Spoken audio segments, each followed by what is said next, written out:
Bakit? Siyempre para makalimot. Para pag hinabol ka niya. Pag hinahabol ka niya,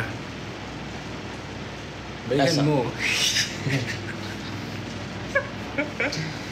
Ako naman, ang advice ko sa mga may heartbreak dito sa 2,200 na nanonood. Ano yan? 2,000? Tama. Para sa akin, kailangan mo lang talagang i-weigh yung pros and cons. Kung worth it pa ba talaga. Siyempre, at the end of the day, sarili lang natin yung meron tayo. So, kailangan yung babae o lalaki na partner mo, talagang makakabuti sa'yo. Diba? Oo. So, tatanungin mo sarili mo kung worth it pa ba, ganon? Oo, pero paano kung nahihirapan nga? Anong gagawin mo? Anong advice mo? Kung nahihirapan? Siguro tama naman sinabi mo na isipin mo yung pros and cons. So, paano pag hindi nila maisip, masakit yung puso, pare. Kapag di ba, tatawagan ka ng kaibigan mo, parang nasasaktan ako. Anong gagawin mo? Saktan ka. Depende kung may ginawa pa sa'yo yung babae, gano'n. Depende rin sa reason ng breakup eh. Diba? Nakainom ka ba?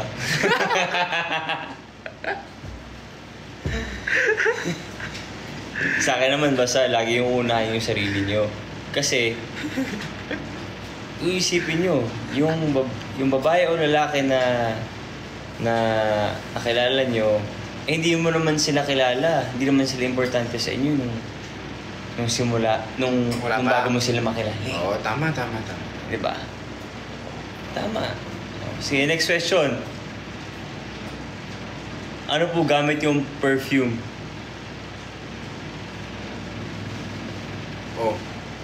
Favorite? Bakit ang pogi nyo? Your ideal date? Yeah. Ikaw muna. Ikaw muna. Ideal date? Siguro out of town. Saan dun? Siguro, explain mo naman, bakit? Ganyan. Kasi mas konti yung tao.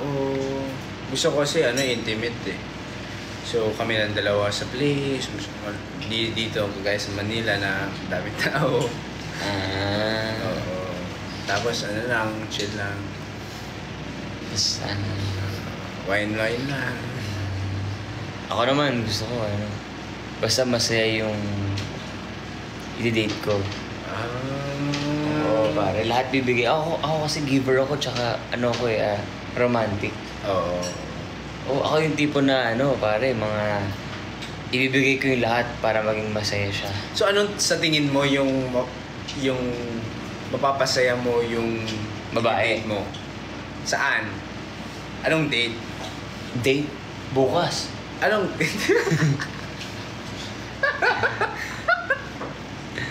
anong klaseng Ano? Saan kayo kain? Anong place? Ako, para sa akin.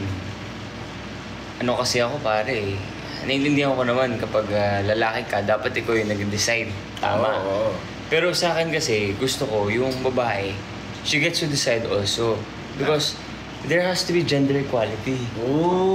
Tama lang. Diba? Kasi, diba, like, alam mo yun, I mean, of course, I want to be the man. But at the same time, I also want her to, like, decide on her own, or like for us, yes, or like for us to follow what she wants.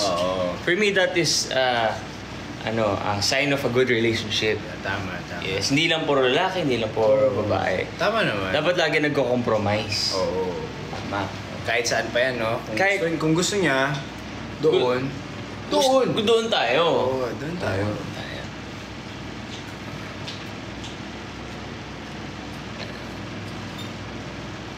Yung interesting. Invite daw natin si Esnir. Paano mag-invite dito?